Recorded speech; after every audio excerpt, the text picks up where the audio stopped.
chatting with one of my friends and mentors, and he says this line. So I had to put my glider into an inverted tailspin, the opposite direction that a plane is supposed to go, which ended up making it a much more relaxing vacation for me. This is a real sentence. That doesn't sound relaxing to me. This was part of his training in being a pilot. He's not like an adrenaline junkie kind of person. He's a CEO and he like sits at a desk. I said, so you needed to fly your glider in high winds while doing evasive maneuver drills so you could relax. And he said, exactly.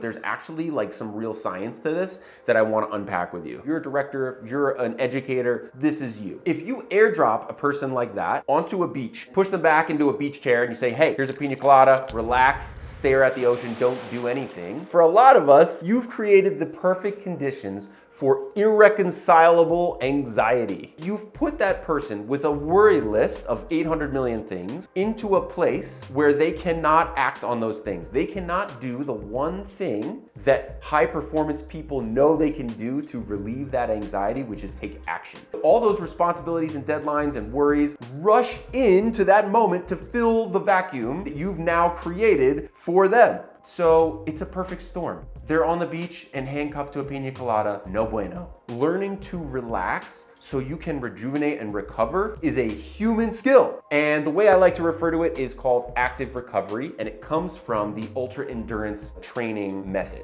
You're tired, but instead of just sitting on the couch and doing nothing, just go for an easy walk or just kind of spin the legs over on the bike. The idea is to allow better circulation in your body that removes metabolic waste and distributes recovery hormones effectively. The mental equivalent of that is that you should probably try to gently spin your attention on something that's completely unrelated to work, like a puzzle or knitting or a book that really pulls you in, cooking something that is like uncomplicated, but like you have to pay attention to it. Anything that requires just a little bit enough focus that your worrying brain cannot interrupt you because you have to be doing that thing that you're doing in that moment. The main thing to think about in active recovery is energy usage. So what are the things that you know you can do that will give you energy versus the things that will drain you? It's unintuitive, but that's why this is one of those things just that requires practice, and it's a skill that we can learn over time. So I just want you to think right now about 3 things that you know give you energy. And I want you to think of 3 of them because sometimes what we reach for doesn't always work. Sometimes we need to rely on other sources of energy,